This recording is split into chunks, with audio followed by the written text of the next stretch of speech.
अगर आप हर दिन का 50 करोड़ रुपया भी कमाने लग जाओ ना, यस 50 करोड़ हर दिन का नेट प्रॉफिट अगर आज आप करने लग जाओ, तो आपको 200 साल से ज्यादा लगेंगे एलॉन मस्क की नेटवर्थ पर पहुंचने में।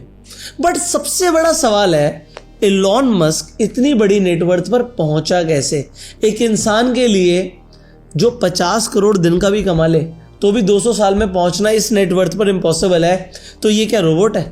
इसने पैसे छापने की कौन सी मशीन लगा ली कि इसने इतनी जल्दी इतना बड़ा पैसा बना लिया? देखो, आज अगर आप गूगल पर जाकर एलॉन मस्क की नेटवर्थ लिखोगे, 2025 के अंदर मैं ये वीडियो बना रहा हूं, हो सकता है आप 26-27 में भी देखें, तो आज इसकी जो नेटवर्थ है 47640, तो आप 47640 को मल्टीप्लाई कर दीजिए 90 से, इतने करोड़ की इसकी नेटवर्थ है। ठीक है, तो यहां पर आप देख सकते हो करोड़ यूएसडी में था, तो मैंने इसे बस आईएनआर में कन्वर्ट कर दिया।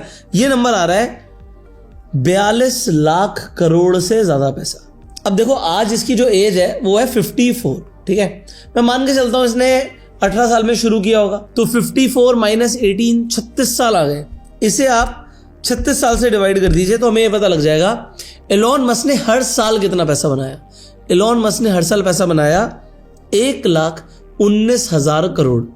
इसे डिवाइड बाय 12 कर दीजिए तो हर महीने का पैसा आ रहा है कुछ 9,925 करोड़। 9,925 करोड़। हम 50 करोड़ की बात कर रहे थे। इतना पैसा कोई आदमी कैसे बना सकता है? आपके मन में भी सवाल आता होगा, बट ये पैसा इसने कैसे बनाया है? सबसे पहले तो मैंने आपको लास्ट वीडियो के अंदर पेपाल माफिया के बारे में बताया था। अगर आपको नहीं पता तो गूगल पे जाके बस लिख दीजिएगा पेपाल माफिया। सो जैसे आप लिखेंगे आपको एक पूरे ग्रुप के बारे में पता लगेगा। जितने भी पेपाल के अर्ली को फाउंडर्स थे या फिर जो अर्ली फाउंडिंग टीम थी, उन सब ने बड़े बड़ी कंपनीज जैसे लिंक्डइन, यूट्यूब, स्पेसएक्स, टेस्ला, इन सबको खड़ा कर दिया। तो एलॉन मस्क जैसे लोग, पीटर थियल जैसे लोग इसी माफिया का पार्ट है। बट क्योंकि जब आप देखिए पेपाल को ईबे ने खरीदा था $1.5 बिलियन में, तब एलॉन मस्क को $175 मिलियन, कितने होते हैं आज की रेट में? 175 × 9 लगभग 1500 करोड़ से ज्यादा मिल गए। तो 1500 करोड़ आज आपको मिल जाए तो क्या आप उससे पैसे से पैसा बना सकते हैं? आंसर है हाँ। तो आप सोचिए, एक आदमी इसलिए अमीर बन रहा है क्योंकि उसके पास इक्विटी थी। इक्विटी थी। आज आपके पास कौन कौन सी इक्विटीज है?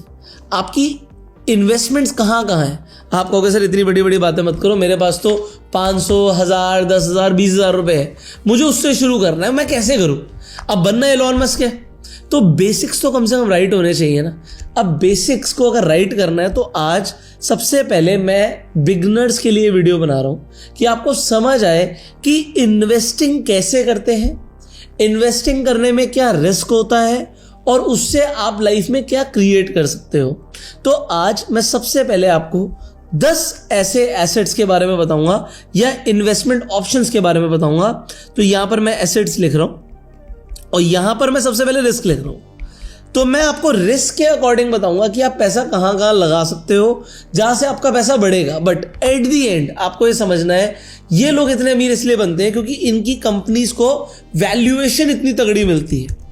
सो जो मार्केट है, सॉरी एलॉन मस्क तो हमने लिख दिया था। अगर मैं आपको इसकी कंपनी के बारे में बताऊं, टेस्ला शेयर प्राइस पे जाते हैं। सो आज टेस्ला का शेयर प्राइस है $426 का। अब अगर आप यहां पर देखेंगे तो पी रेशियो है 285 का। अब ये बहुत ज्यादा होता है, but price to earning ratio होता है। इसकी कंपनी कुछ पैसा कमा रही है और उसके मल्टीपल्स में जो मार्केट है इसे वैल्यूएशन दे रही है। तो आज आपकी वैल्यूएशन क्या है? बहुत सारे सवाल हैं, बट मैंने लास्ट वीडियो में ये बताया था कि आपको इक्विटी खरीदनी पड़ेगी या इक्विटी ओन करनी पड़ेगी। उसके तरीके हैं और आप जॉब करके भी इक्विटी ओन कर सकते हो। अगर आपने वो वीडियो नहीं देखी तो आई बटन पे देख लीजिएगा क्लिक करके, या फिर इस वीडियो को पूरा देख लीजिए। उसके बाद एंड स्क्रीन पर मैं उसी वीडियो का लिंक लगा दूंगा, आप जाके देख पाएंगे। सो अभी मैं आपको सबसे पहले रिस्क वाइज बताने वाला हूं कि आप इन्वेस्टिंग शुरू कैसे कर सकते हैं। जैसे मैंने बोला कि पहले मैं बिगनर्स के लिए शुरू कर रहा हूं, तो सबसे पहली चीज, ज्यादातर लोग इन्वेस्टमेंट करते नहीं है, तो मैं रिस्क के अकॉर्डिंग जाऊंगा। मैं सबसे कम रिस्क से शुरू करता हूं, जिसमें मैं रिस्क नंबर 1 दे रहा हूं कि सबसे कम रिस्क है। अब जैसे जैसे मैं बढ़ूंगा रिस्क की, अगर मैं यहां पर रैंक दूंगा नंबर 10 तो ये बहुत ज्यादा रिस्की हो जाएगा। तो आपको समझ आएगा कि कम रिस्क आपको रखना है, ज्यादा रिस्क रखना है, बट पैसा बनेगा कहां पर। अगर मैं बात करूं यहां पर रिस्क, जहां पर मैं नंबर 1 रख रहा हूं, तो आपको सबसे पहले अपना पैसा रखना चाहिए सेविंग अकाउंट में। आप कहोगे वहां पे तो हम सब रखते हैं, बट एक छोटी सी गलती है जो ज्यादातर लोग कर देते हैं। जब आप सेविंग अकाउंट में पैसा रख रहे हो तो जनरली आपका पैसा सेफ है, जनरली, जब तक बैंक न डूब जाए, ठीक है। अब डिपेंड करता है आपका सेविंग अकाउंट कहां पर है। अगर आपका सेविंग अकाउंट पब्लिक बैंक में है, पब्लिक मतलब सरकारी बैंक में है, SBI में है, यूनियन बैंक में है, तो आपको रेट ऑफ इंटरेस्ट बहुत कम मिलता है। बट एग्जाम्पल के लिए, मैं सिर्फ एग्जाम्पल के लिए बात कर रहा हूं, एग्जाम्पल आपका बैंक अकाउंट है IDFC बैंक में या RBL बैंक में। अब ये जो बैंक है प्राइवेट बैंक है, बट कमाल की बात है ये अप टू 7% आपको सेविंग अकाउंट पे रेट ऑफ इंटरेस्ट दे देते हैं। और IDFC बैंक की एग्जांपल दे रहा हूं, हर 1 तारीख को आपके अकाउंट में जो इंटरेस्ट का पैसे क्रेडिट हो जाता है। अब सोचो अप टू 7% मिल रहा है, 6 तो मिल ही रहा है, आधा % महीना अगर आपको सेविंग अकाउंट में मिल रहा है, ये बहुत ज्यादा होता है। मतलब इससे भी पैसा ग्रो हो सकता है अगर आपका पैसा सेविंग अकाउंट में पड़ा है। मैं आपको एक एग्जांपल के साथ समझाता हूं, आप मेरी स्क्रीन पर देखिएगा। सबसे पहले तो मैं आपको IDFC bank saving account interest rate दिखा देता हूं, ठीक है। तो ये दिख जाएगा आपको जो मैं बोल रहा हूं। तो देखिए इंटरेस्ट अप टू 7% आ रहा है, और जैसे मैंने बोला कि मैं आपको ये भी दिखा देता हूँ इससे आपका पैसा कितना ग्रो होगा। सो यहाँ पे कोई प्रमोशन नहीं है, ठीक है, इसका कोई प्रमोशन मैं कर नहीं रहा हूँ, जस्ट मैं आपको एक लमसम कैलकुलेटर पर लेके जा रहा हूँ। तो एग्जाम्पल के लिए आपके पास बैंक में कुछ भी एक अमाउंट ले लो, आपके पास कुछ पड़ा हुआ है, हम मान के चलते हैं आपके पास मान लेते हैं 50 लाख रुपए पड़े हुए हैं, और अब तो सिर्फ साल का 7% आ रहा है, तो 7% लिख देते हैं। और आपके पास मान लीजिए आप भूल जाते हो पैसे इन्वेस्ट करके, आपने 20 साल के लिए पैसा डाला और छोड़ दिया, एग्जाम्पल है ये, तो भी क्या होगा, आपके जो 50 लाख है वो लगभग 2 करोड़ रुपए हो जाएंगे अगर आपने छोड़ दिया। अब आप कहोगे यार पहली बात तो 50 लाख किसके पास है, मेरे पास तो 5 लाख ही है, और दूसरी बात 20 साल छोड़ो, मुझे बताओ 5 साल में क्या होगा। तो फिर भी 5 साल में आपके जो 5 लाख रुपए हैं वो 7 लाख रुपए हो जाएंगे, तो 2 लाख रुपए का इंटरेस्ट की अर्निंग हो गई। तो जितना भी पैसा है आपके पास, आप लमसम कैलकुलेटर पर जाके खुद चेक कर सकते हो कि आपका पैसा किस स्पीड से बढ़ेगा। अब चलते हैं यहां से नंबर 2 कैटेगरी पे, जहां पर रिस्क थोड़ा सा बढ़ जाएगा, बट आपको यहां पर अगर आप देखोगे तो जो इंटरेस्ट सेविंग अकाउंट में आ रहा था उससे ज्यादा फायदा होने वाला है, एंड दैट इज गोल्ड। अब गोल्ड के खरीदने के कई सारे ऑप्शंस हैं। मैं ज्वेलरी पर्सनली खरीदता हूं, बट जनरली मैं रिकमेंड नहीं करता कि आप ज्वेलरी खरीदें, क्योंकि ज्वेलरी को आपको सेफ रखना है। बट जिन लोगों को पहनने का शौक है एसेसरी में, वो एक अलग बात है। बट फिर भी आपको क्या खरीदना चाहिए, फिजिकल गोल्ड की जगह अगर आप डिजिटल गोल्ड सोच रहे हो तो आप गलत सोच रहे हो, ठीक है। डिजिटल गोल्ड में स्कैम होता है। कैसे स्कैम होता है शॉर्ट में बता रहा हूँ, एडिटर यहाँ पर दिखा देगा। आप खरीदने जाओगे कुछ और रेट होगा, बेचने जाओगे कुछ और रेट होगा, फंस गए ना। बट अगर मैं आपको बताऊं एक ही रेट में आपको बेचने का अपॉर्चुनिटी मिले, वो कैसे होगा, वो भी ऑनलाइन। और सबसे बड़ी बात GST लगेगा, वो होते हैं गोल्ड ETF। तो इसको मैं सिर्फ अगर आप देखोगे रिस्क के अकॉर्डिंग रैंक 2 पर रख रहा हूं। रिस्क कम है बट रिटर्न कितनी बड़ी है ये देखो। अगर आप गूगल पर जाके लिखेंगे गोल्ड CAGR, तो CAGR का मतलब क्या होता है, कंपाउंड एनुअल ग्रोथ रेट, जिससे हमें पता लगता है हर साल गोल्ड कितने % से बढ़ रहा है। तो अगर आप गोल्ड का एक एवरेज देखोगे तो एवरेज 12% के आसपास है, और लास्ट 5 साल का 13% के आसपास, हम 12 पकड़ लेते हैं। तो इसी लमसम कैलकुलेटर में जहां पे 7 मैंने लिखा था, अगर मैं इसे 12 कर देता हूं तो फिगर ही चेंज हो जाएगी। 5 लाख के यहां पर ऑलमोस्ट 8,80,000 रुपए हो रहे हैं। और अगर आपने इसे लॉन्ग टर्म में छोड़ा, जो हमने एग्जैक्टली 50 लाख से फिगर देखी थी, तो 50 लाख पे जहां पे सेविंग अकाउंट में सिर्फ 1 करोड़ 90 लाख हो रहे थे, यहां पे लगभग 4 करोड़ 80 लाख रुपए हो रहा है आपका। तो इतना बड़ा फर्क आ जाता है, सिर्फ हमने थोड़ा सा ज्यादा लिया और गोल्ड में इन्वेस्टमेंट कर दिया, तो हमारी रिटर्न पूरी तरीके से चेंज हो गई। अब आप गोल्ड का ETF खरीदोगे कैसे? गोल्ड का ETF खरीदना बहुत आसान है। उसके लिए आपको डीमेट अकाउंट चाहिए होगा। डीमेट अकाउंट फ्री में खुल जाते हैं अगर आपकी एज 18 साल से ऊपर है। तो डिस्क्रिप्शन और पिन कमेंट में एक लिंक है, उस लिंक पे क्लिक करके आप अपना डीमेट अकाउंट खोल सकते हैं। अगर आपकी एज कम है तो आपके मदर या फादर डीमेट अकाउंट खोल सकते हैं, आप उनके नाम पे डीमेट अकाउंट खोल सकते हैं। तो उससे होगा क्या, आपका ऑनलाइन एक डीमेट अकाउंट खुल जाएगा। डीमेट अकाउंट के अंदर होता क्या है, आपके शेयर्स आप डिजिटली स्टोर कर रहे हो, तो ETF भी आप डिजिटली स्टोर कर रहे हो, ये भी एक तरीके का शेयर ही है। अब इसमें पहली बात तो GST नहीं लगता। अब गोल्ड का अगर आप ETF देखोगे तो गोल्ड 20 इंडिया का सबसे पॉपुलर और सबसे बड़ा ETF है। 104 रुपए का आ रहा है, तो आप लगभग 100 रुपए में इन्वेस्टमेंट कर सकते हो। 122 रुपए के अंदर भी सेम अलग अलग ETF है, सारे काम सेम करते हैं। अगर आप चार्ट देखोगे तो गोल्ड 20 भी भाग रहा है, गोल्ड ETF भी भाग रहा है। अगर गोल्ड परफॉर्म करेगा तो चार्ट सेम ही आएगा। सिमिलरली अगर आपको सबसे सस्ता चाहिए ना ETF, तो गोल्ड केस लिख दीजिएगा। गोल्ड केस जैसे आप लिखेंगे, ये भी एक ETF है, ये सिर्फ 19 रुपए का है। महज 20 रुपए से कम में सेम चार्ट सेम होगा, गोल्ड भागेगा तो ये भी भागेगा, तो रिटर्न सेम ही देगा। तो आप इसके अंदर भी इन्वेस्टमेंट कर सकते हैं जितने भी आपके पास पैसा है उसके अकॉर्डिंग। तो gold case, gold ETF, gold बीज में किसी में भी इन्वेस्टमेंट कीजिए। पैसे कम है तो गोल्ड केस से शुरू कर लीजिए। और आप देखिए यहां पर जैसे जैसे यहां पर चार्ट ऊपर बढ़ रहा है, इसका मतलब है कि रिटर्न आ रही है। अब जैसे ये गोल्ड के बारे में मैंने आपको बताया, नंबर 3 पर हमारे पास आ जाता है सिल्वर का ETF। अगर आप सिल्वर की रिटर्न देखोगे अभी पिछले कुछ टाइम की, तो सिल्वर ने बहुत धमाकेदार रिटर्न दी है। मैं आपको दिखाऊंगा। यहां पर सिल्वर 20 देखिए, ये सिल्वर 20 का चार्ट है और ये देखिए क्या सिल्वर ने अभी ताबड़तोड़ रिटर्न दी है। एनालिस्ट ऐसा बोल रहे हैं कि सिल्वर आने वाले टाइम में गोल्ड को भी आउट परफॉर्म कर सकता है। तो अगर आप देखेंगे 155 रुपए का आपको सिल्वर 20 मिल रहा है, तो आप जाके इन्वेस्टमेंट कर सकते हो। ऑल्दो सिल्वर के अगर आप ETF देखना चाहोगे तो बहुत सारे ETF है। एग्जाम्पल सिल्वर केस पर जाते हैं तो ये महज 16.5 रुपए का है, 16.5 रुपए का है। तो जैसे सिल्वर भाग रहा है ये भी भाग रहा है। अगर आप गूगल पर सिल्वर का CAGR सर्च करते हैं तो आपको दिखेगा सिल्वर की भी लॉन्ग टर्म रिटर्न 10 से 11% की है। कमाल की बात क्या है, पिछले 1 साल की रिटर्न अगर आप INR में देखेंगे तो 54 से 65% की है। 3 साल की 34 to 36% की है और पिछले 5 सालों की 19% की है। इसका मतलब क्या है, रिलेटिवली अभी पिछले कुछ सालों से सिल्वर तेज भाग रहा है। इसीलिए एनालिस्ट कह रहे हैं कि ये गोल्ड को भी आउट परफॉर्म कर सकता है। अब अगर 19% की भी रिटर्न यहां पर लगा दी जाए तो क्या जादू होगा, यहां पर देखना। ये 4.8 करोड़ था, लगभग 5 करोड़ पकड़ लीजिए। जैसे ही मैं इसे यहां पर बदलता हूं, ठीक है, और इसे 19 लिखता हूं, तो यहां पर सीधा गेम ही बदल जाएगा। आपका लगभग 4.8 करोड़, 5 करोड़ था ना, 16 करोड़ हो गए। कहां 5 करोड़, कहां 16 करोड़। इतना बड़ा फर्क आ सकता है अगर हमें एक सही एसेट क्लास मिल जाए तो। बट क्योंकि सिल्वर के अंदर मूवमेंट वॉलेटाइल होते हैं, इसीलिए मैं इसे थोड़ा रिस्क की कैटेगरी में डाल रहा हूं। तो मैंने यहां पर रिस्क के अकॉर्डिंग इसे नंबर 3 दिया है। अब रैंक 4 पर रिस्क के अकॉर्डिंग मैं रखूंगा रिट्स को। अब रिट्स का मतलब होता है real estate investment trust. India के अंदर आपको 3 रिट्स दिखेंगे और ये भी आपको कहां दिखेंगे, आपके डीमेट अकाउंट में दिखेंगे।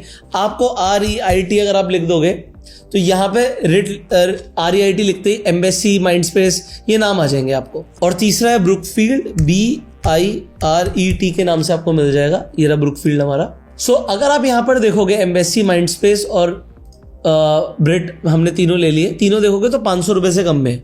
अब कमाल की बात है, अगर आप गूगल पर जाके इनकी ईयरली रिटर्न्स देखोगे तो जो एवरेज आपको दिखेगी वो दिखेगी यहाँ पर एम्बेसी की, माइंडस्पेस की, IPO से अभी तक की 10% के आसपास की ईयर ऑन ईयर आपको रिटर्न दिख रही है। अब 10% तो ये हो गया, बट एक कमाल की चीज है, जो रिट्स होते हैं ये आपको पैसिव इनकम भी देते हैं। तो आपको यहां पर क्या मिलता है, आपको यहां पर डिविडेंड मिलते हैं।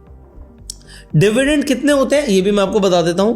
तो मान लीजिए 10% तो ग्रोथ ही आ गई, प्लस आपको 6% के आसपास, 5 से 6% पकड़ के चलिएगा, तो ये आपको मिल जाते हैं डिविडेंड्स। ये आपके अकाउंट में पैसा आ जाता है। तो रिट्स क्या है, बड़े बड़े आपके complexes, shopping complex, hospitals, commercial real estate, अलग अलग तरीके के रिट्स होते हैं। बट पॉइंट क्या है कि यहां से जो रेंट आ रहा है वो आपको एज अ प्रॉफिट आपके बैंक अकाउंट में ट्रांसफर हो जाता है। तो अगर आप इसकी भी ईयर ऑन ईयर रिटर्न निकालें, मान लीजिए 16% के हिसाब से भी आपको रिटर्न मिलती है। तो यहां पर क्या है, यहां पर आपके जो स्टार्टिंग में हमारे 50 लाख थे, तो मैं 50 लाख पे चलूंगा, ठीक है। तो 50 लाख लगभग आपके 10 करोड़ के आसपास हो जाते हैं, 9.7 करोड़। तो बैंक से ये बहुत अच्छा ऑप्शन है। बट अभी हमने क्या लिया कि 10% की रिटर्न आ रही है, बट अब पिछले कुछ टाइम में रिटर्न ज्यादा आने लगी है। अगर यहां पर रियल एस्टेट का प्राइस बूम होगा हमारी मार्केट्स में तो ये रिटर्न और ज्यादा बढ़ सकती है। इसलिए थोड़ा सा रिस्क ज्यादा है बट प्रॉफिट भी ज्यादा है। अब रिस्क थोड़ा सा बढ़ रहा है तो आप इन्वेस्ट कर सकते हो इंडेक्स ETFs में। अब ETF में तो बेसिकली इंडेक्स में ही पैसा लगता है, बट जैसे कि निफ्टी 20, अब ये निफ्टी 20 क्या है, इंडिया की टॉप 50 कंपनियों में आपका पैसा लग रहा है। जैसे कि बैंक 20, आपका बैंक निफ्टी में इंडिया के टॉप बैंक्स में आपका पैसा लग रहा है। जैसे कि मिड कैप निफ्टी, तो मिड कैप के ETF में आप जैसे मिड कैप ETF लिखोगे आपको मिल जाएगा, इसमें आपका पैसा लग रहा है। अगर आपको स्मॉल कैप में पैसा लगाना है, HDFC, SML, 250, इसमें आप पैसा लगा सकते हो। अगर आपको इंटरनेशनल ETF में पैसा लगाना है तो आप नैस्डैक में पैसा लगाना है तो आप मॉन 100 में पैसा लगा सकते हो। अब यही सारे ETF जिनकी मैंने बात करी आपको कहाँ मिलेंगे, आपको आपके डीमेट अकाउंट में मिलेंगे। इसके लिए डीमेट अकाउंट खुलवाना बहुत जरूरी है, लिंक आपको डिस्क्रिप्शन और पिन कमेंट में मिल ही जाएगा। तो आप यहाँ पर देखिए फ्री में डीमेट अकाउंट खुल रहा है, बट उससे फायदा क्या हो रहा है, आपका निफ्टी में पैसा लग रहा है इंडिया की टॉप 50 कंपनियों में, और देखो ये रिटर्न है सिर्फ भागती जा रही है। सिमिलरली अगर आप मिड कैप का देखोगे तो भी आपको सिमिलरली मिड कैप का भी ETF मिल जाएगा। ये देखिए ये मिड कैप के रिटर्न है, और है कितने का मिड कैप ETF से 22 रुपए का। सिर्फ 300 रुपए में आप इंडिया की टॉप 50 कंपनियों में पैसा लगा रहे हो। तो ये आप कर सकते हो इंडेक्स इन्वेस्टिंग से। अब इंडेक्स की जो रिटर्न है लगभग 12 से 15% के आसपास चलती है, तो आप लगभग मान के चलिए अगर आपने यहां पर भी पैसा लगाया होता तो ये भी 8 करोड़ हो जाएगा अगले 20 सालों में, और आपके पास जो भी पैसा उसके हिसाब से आप यहां पर ट्वीक कर सकते हो। अब नंबर 6 की अगर मैं बात करूं तो आ जाता है आपका डायरेक्ट स्टॉक्स इन्वेस्टिंग। अब जो ये डायरेक्ट स्टॉक्स हैं ये थोड़ा सा रिस्की है मेरे दोस्त, क्योंकि अगर आप डायरेक्टली स्टॉक्स में पैसा लगा रहे हो तो कोई स्टॉक तो आपको एक्सपोनेंशियल रिटर्न दे सकता है, और किसी स्टॉक के अंदर आपका पैसा अटक सकता है, डूब भी सकता है। तो आपको थोड़ा सा यहां पर 2 चीजें आनी जरूरी है। पहली चीज आपको फंडामेंटल एनालिसिस आनी जरूरी है। अब फंडामेंटल एनालिसिस के लिए मैंने कमाल की वीडियो बनाई हुई है ऑलरेडी, इंटरनेट पर आपको मिल जाएगी, जिसमें आपको फाइनेंशियल रेशियो सिखाए हुए हैं। आई बटन पे लिंक है, आप जाके जरूर देखिएगा इस वीडियो को। और दूसरा आपको टेक्निकल एनालिसिस सीखनी होती है। अब टेक्निकल एनालिसिस की वीडियो पर तो मेरे हिसाब से one of the highest views technical analysis की वीडियो पर ही है मेरे। तो आप टेक्निकल एनालिसिस और फंडामेंटल एनालिसिस दोनों सीख सकते हैं। आई बटन पे आपको लिंक मिल जाएंगे, और स्क्रीन पर आपको एडिटर ने थंबनेल तो दिखाई दिया होगा कि ये वीडियोस आपको देखनी जरूरी है। अब यहां तक हम नंबर 6 पर है। अब नंबर 7 पर मैंने रखा है इंट्राडे ट्रेडिंग को। आपको स्टॉक्स जब आप खरीदते हो इंडियन मार्केट में, अगर आप सेम डे खरीद के सेम डे बेच देते हो तो आपको 5x की लेवरेज मिल जाती है। कैसे? जैसे आप यहां पर गए, आपने रिलायंस लिखा, ठीक है, हमने रिलायंस लिखा, ये आ गया हमारा रिलायंस का चार्ट। अब मैं अगर इसे बाय करने जाऊंगा तो यहां पे 2 ऑप्शन पूछेगा, डिलीवरी चाहिए या इंट्राडे चाहिए। जैसे ही आप इंट्राडे के लिए जाओगे आपका लेवरेज मिल जाता है। यहां पर देखो, यहां पर जब आप स्टॉक खरीद रहे हो तो एग्जांपल आपको लग रहे हैं 1500 रुपए, बट जैसे आप इंट्राडे पे क्लिक कर रहे हो अब आपके लग रहे हैं सिर्फ 300 रुपए। तो हुआ क्या, आपको लेवरेज मिल गया 5 गुने का। अब देखो यहां पर ये 2 धारी तलवार है, आपका प्रॉफिट भी 5 गुना हो सकता है और आपको लॉस भी 5 गुने के हिसाब से हो सकता है, बट लोग इससे भी पैसा बनाते हैं। अगर आपको इंट्राडे ट्रेडिंग सीखनी है तो इस चैनल पे बने रहिए, हम बहुत सारी ऐसी आपके लिए वीडियोस लाते रहेंगे जिससे आपकी ट्रेडिंग की स्किल्स इंप्रूव होंगी। ऑल्दो मैंने बहुत सारी वीडियोस ऑलरेडी बनाई भी हुई हैं, आप जाके इंट्राडे ट्रेडिंग आगे पुष्कर राज ठाकुर गूगल पे लिखोगे तो आपको बहुत सारी वीडियोस मिल भी जाएंगी। दोस्तों अभी जो मैंने बात करी वो मैंने बात करी थी इंट्राडे ट्रेडिंग की, बट नंबर 8 पे मैंने रखा है F&O को, जिसका मतलब होता है फ्यूचर एंड ऑप्शंस। अब फ्यूचर्स एंड ऑप्शंस बहुत ज्यादा रिस्की है, क्योंकि इसके अंदर सिर्फ 5 गुना की लेवरेज नहीं रहती, आपको 20 गुना तक की भी लेवरेज मिल सकती है। कैसे? क्योंकि ऑप्शंस बहुत सस्ते भी हो सकते हैं, बट लोगों को इसकी नॉलेज है नहीं। और अगर आप नॉलेज के बिना F&O ट्रेडिंग करते हो तो आप इसे गैम्बलिंग समझिएगा, आपका नुकसान होना निश्चित है। बट अगर आपको F&O ट्रेडिंग अगर आपने डिटेल में समझी और एज अ बिजनेस इसे समझा तो आप यहां से पैसा भी बना सकते हो। इसलिए मैंने इसमें रिस्क बहुत ज्यादा रखा है, ये नंबर 8 पर है मेरे हिसाब से। बट फिर भी लोग फ्यूचर्स एंड ऑप्शन ट्रेडिंग अच्छे कैपिटल से और डिसिप्लिन के साथ जो लोग करते हैं वो पैसा बनाते हैं। इसके अंदर मैं ऑप्शंस के अंदर ऑप्शन सेलिंग को काफी रिकमेंड करूंगा, ना कि ऑप्शन बाइंग को। ऑप्शन सेलिंग में पैसा ज्यादा लगता है बट आपकी प्रोबेबिलिटी ऑफ विनिंग ज्यादा है। अगेन इसके ऊपर मैंने वीडियोस बनाई हुई हैं, बट आपको अब सर्च करके देखनी पड़ेंगी क्योंकि बहुत सारी वीडियोस बनाई हुई हैं। नंबर 9 पे मैं रखूंगा क्रिप्टो इन्वेस्टमेंट को। अब क्रिप्टो इन्वेस्टिंग मेरे हिसाब से काफी ज्यादा रिस्की है, क्योंकि कोई कॉइन तो आपका एक दिन में 10% 20% बढ़ सकता है। कभी कभी ऐसा भी होता है जब पंप आता है तो 100% की भी रिटर्न आपको किसी मीम कॉइन में दिख जाएगी। बट इसमें होता क्या है, कॉइन ऊपर जाता है और नीचे भी उतनी स्पीड से आता है, जैसे हम बोलते हैं पंप एंड डंप। और pump and dump crypto market में बहुत कॉमन है। तो अब शॉर्ट टर्म में यस, अगर आपने कोई बूम पकड़ा तो आपने पैसा बना लिया, बट अगर आपने टॉप पे इन्वेस्ट कर दिया तो आप अपना पूरा कैपिटल भी खो सकते हो। इसलिए मेरे हिसाब से बहुत रिस्की है। एंड फाइनली नंबर 10 पर जो मैंने सबसे ज्यादा रिस्क पर रखा हुआ है, मेरे हिसाब से सबसे ज्यादा रिस्की है, अगर आप ट्रेडिंग करते हैं वो भी क्रिप्टो या फिर फॉरेक्स में। अब ये रिस्की क्यों है? सबसे बड़ी बात ये इसलिए रिस्की है क्योंकि आपको लेवरेज मिल जाता है। मैं आपको समझाता हूं कैसे। अब देखिए, मैंने क्रिप्टो के अंदर ट्रेडिंग इतना रिस्की क्यों बोला। एग्जांपल, आप यहाँ पर बिटकॉइन पे क्लिक करते हैं, आपको यहाँ पे सारे कॉइन्स देखेंगे, यहाँ पर 200 गुना की लेवरेज, 100 गुना की लेवरेज मिल रही है। अब आपको मैं एक बात बताता हूँ, अगर आपको 100 गुना की लेवरेज मिल रही है, 100 छोड़ो, अगर 20 गुना की भी लेवरेज मिल रही है ना, सिर्फ 5% का मूव आपके अगेंस्ट में आएगा और आप लिक्विडेट हो जाएंगे। लिक्विडेट मतलब पैसा गायब। हाँ, पैसा डबल भी हो सकता है 5% के मूव में, बट क्या आपके फेवर में ही मूव जाएगा या मार्केट चॉपी होगी? We do not know. और ये लोग बहुत ज़्यादा यूज़ करते हैं, इसलिए पैसा गंवाते हैं। ऐसा नहीं है कि इसमें ट्रेड करके पैसा कमाया नहीं जा सकता। अब मैं आपको समझा रहा था तो देखो, मेरी खुद की पोजीशंस खुली हुई हैं, ये आपके सामने है। बट ये जो पोजीशंस हैं, यहाँ पे मैंने ऑप्शन सेल कर रखा है। मैंने अभी आपको इससे पहले इंडियन मार्केट में भी ऑप्शन सेलिंग ही बताई थी। यहाँ पर कुछ $9,000 का पोजीशन ओपन है, मतलब अभी मैंने छोड़ रखा है इसे, ये चलेगा अभी। बट इसके अंदर पैसा काफ़ी ज़्यादा आ सकता है, रिस्की भी ज़्यादा होता है, बट पैसा बन भी सकता है। अब अगर आप ऑप्शन सेलिंग करते हो, ज़्यादातर लोग क्रिप्टो मार्केट में ऑप्शन सेलिंग जानते भी नहीं है, बट अगर आप ऑप्शन सेलिंग करते हो, आप पैसा बना सकते हो। अब मैं यहाँ पर एक चीज़ आपको समझाने की कोशिश करूँगा, अगर आपको समझ आती है तो। इंपॉर्टेंट क्या है, लेवरेज आपको अपने औकात के अकॉर्डिंग लेना है। बुरा लगेगा सुन के, बट जितना रिस्क आप अफोर्ड कर सकते हो बस उतना ही। ऐसा नहीं करना कि एक ही दिन में आपको करोड़पति बनने के बारे में सोचना है, ये पहली चीज़ है। दूसरी चीज़, अगर आप एक सेंसेबल स्ट्रैटेजी के साथ ट्रेडिंग सीखते हो, आगे बढ़ते हो, तो आप पैसा बना सकते हो। और कोई भी स्ट्रैटेजी है, अगर आप कोई स्ट्रैटेजी फॉलो कर रहे हो तो उस स्ट्रैटेजी का थोड़ा बैक टेस्ट करो। अगर आपकी स्ट्रैटेजी प्रॉफिटेबल है तो आप उसे एल्गो के साथ रन करो। अभी देखो, मैंने खोला, ट्रेड चल रहे थे, तो एल्गो मेरे बिहाफ पे अपने आप ट्रेड लेता रहता है। अब एल्गो के थ्रू आप कैसे ट्रेड कर सकते हो, ऑप्शंस में कैसे ट्रेड कर सकते हो, फ्यूचर्स में कैसे ट्रेड कर सकते हो, आपकी कोई खुद की भी प्रॉफिटेबल स्ट्रैटेजी हो सकती है। देखो, इसे आप सीख सकते हो। मैं आपको बता रहा हूं, हर महीने हमारे वेबिनार्स होते हैं, 5 दिन की वर्कशॉप होती है। 5 दिन की वर्कशॉप होती है, रात में 8 से 10। अगर आप रात को 8 से 10 का टाइम निकाल सकते हैं इंडिया के हिसाब से, अगर आप बाहर से भी सुन रहे हैं तो मैं IST की बात कर रहा हूं, तो अगर आप 5 दिन का टाइम निकाल सकते हैं तो आप क्रिप्टो में ऑटोमेशन सीख सकते हो। ऑटोमेशन का मतलब है कि आप रात में सो भी रहे होगे, कोई बड़ा मूव आएगा तो आपकी स्ट्रैटेजी कैप्चर कर सकती है। अगर आपको ऑटोमेशन सीखने में इंटरेस्ट है, मैं देखो क्रिप्टो सिखाने में या ट्रेडिंग सिखाने में इंटरेस्टेड नहीं हूं, अगर आपको ऑटोमेशन सीखने में इंटरेस्ट है तो there is a platform called Mirrorpip. इनके जो फाउंडर है, ये हर महीने वर्कशॉप लेते हैं 5 दिन की। अगर आप इस वीडियो को 5 साल बाद भी देख रहे होगे तब भी उस महीने कोई ना कोई हमारा वर्कशॉप हो रहा होगा।